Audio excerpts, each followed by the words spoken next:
নমস্কার বন্ধুরা, আমি প্রতিমা আবার চলে আসলাম আপনাদের সামনে। সকল বন্ধুদেরকে সাদর আমন্ত্রণ জানাই।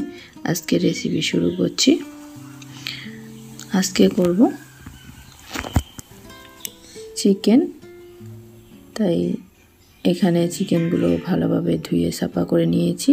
দুটো লেগ পিসও আছে আর আলু কেটে নিয়েছি। আর এবার মাংসের মধ্যে দিয়ে দিচ্ছি গোলমরিচের গুঁড়ো, লবণ, হলুদ আর সর্ষের তেল দিয়ে মাংসটাকে মেখে নিব ভালোভাবে। রান্নাটা আজকে একটু অন্যরকমে করব, সবাই সঙ্গে থাকবেন।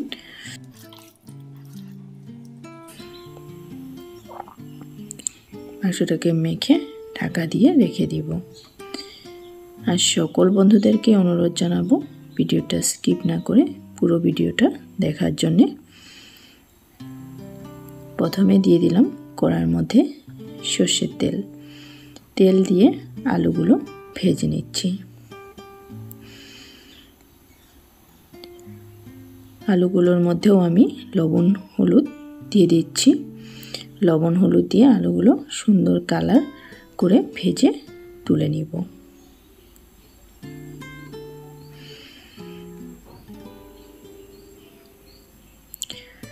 মাংসতে আলু না দিলে খেতে ভালো লাগে না, তাই আলুগুলো দেখুন খুব সুন্দর কালার করে ভেজে তুলে নিলাম। আর এই তেলে আমি মাংসগুলোকে ভেজে নিব। আজকে রান্নাটা একটু অন্যরকমে করছি। এভাবে করলে কিন্তু খেতে দারুণ লাগে। যেভাবে আলু ভেজে নিয়েছি মাংসগুলো একটু ভেজে নিব। দেখুন মাংসর থেকে কিন্তু অনেকটা তেল উঠে এসেছে।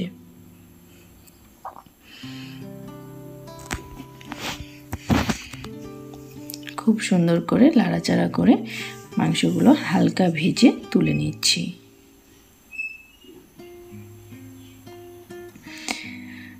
এই মাংস ভাজার তেলেই আমি ফোড়ন দিব। এই তেলের মধ্যে আর একটু তেল আমি অ্যাড করলাম।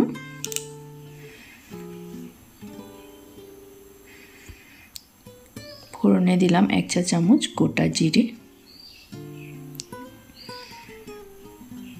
জিরেটা ফোড়ন হয়ে আসা অবধি অপেক্ষা করতে হবে।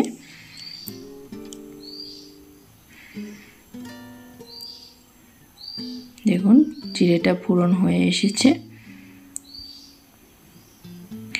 এবার আমি কুচানো পেঁয়াজ অ্যাড করলাম।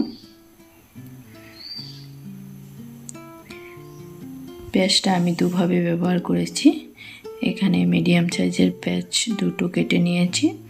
2-3টে কাঁচা লঙ্কা কেটে নিয়েছি, অ্যাড করে দিলাম। এবার পেঁয়াজটার কালার চেঞ্জ হয়ে আসা অবধি ভেজে নেব। একটু ভেজে নিয়ে এর মধ্যে টমেটো অ্যাড করলাম। টমেটোটাকে একটু লাড়াচাড়া করে ভেজে নিচ্ছি। তারপর আমি এক এক করে মশলা অ্যাড করব। আদা রসুন বাটা 1 চা চামচ, জিরে, ধনে আর শুকনো লঙ্কা একই সঙ্গে বেটেছি। শিল নোড়া বাটা মশলা টেস্টটাই আলাদা,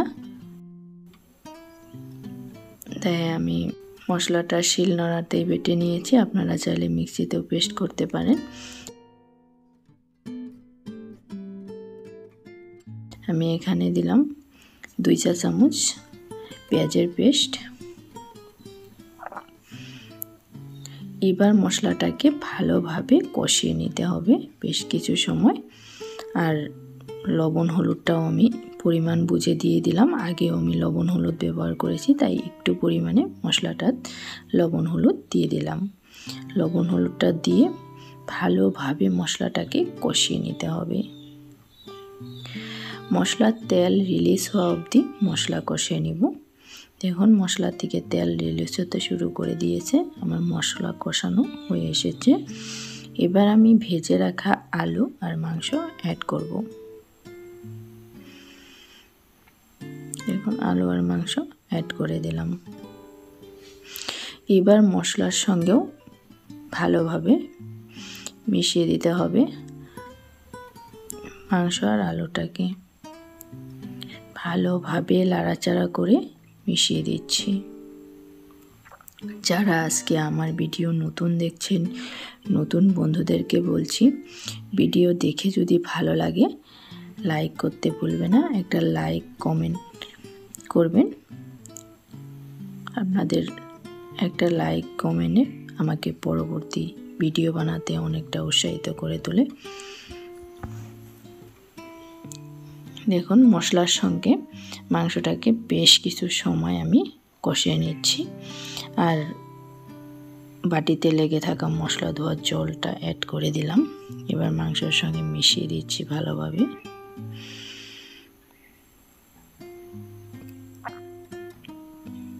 নাড়াচাড়া করে বেশ কিছু সময় আমি মাংসটাকে কষিয়ে নিব।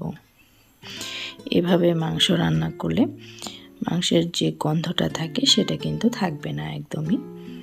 অবশ্যই একবার এভাবে ট্রাই করবেন। আশা করছি সকল বন্ধুদেরই ভালো লাগবে।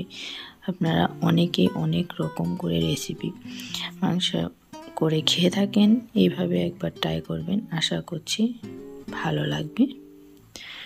এবার আমি ঢাকা দিয়ে দিব। ঢাকা দিয়ে আমি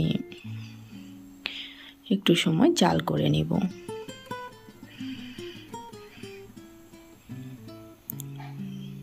দেখুন মশলা দেওয়া জলটা দিয়ে আমি ঢাকা দিয়ে দিয়েছিলাম কিছু সময়ের জন্য।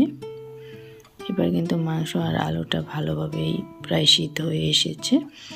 পরিমাণ মতো ঝোলটা অ্যাড করে দিচ্ছি।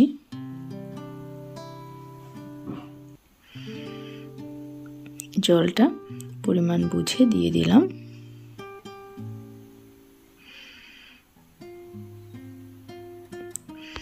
জলটা দিয়ে ঝোলটাকে বেশ কিছু সময় ফুটিয়ে নিব।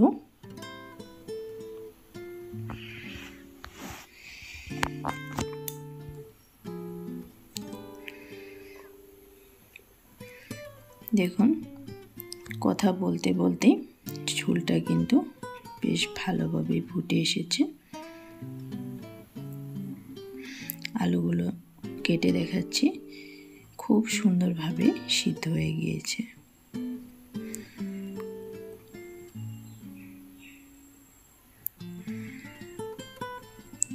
এবার আমি এর মধ্যে রান্নাটা কিন্তু শেষের দিকে। এবার এর মধ্যে আমি 1 চা চামচ গরম মশলা অ্যাড করে দিলাম।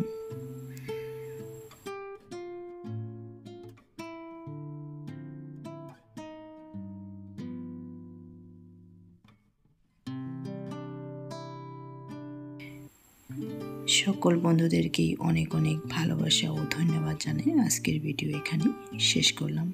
আবার দেখা হবে অন্য কোনো ভিডিওর সঙ্গে।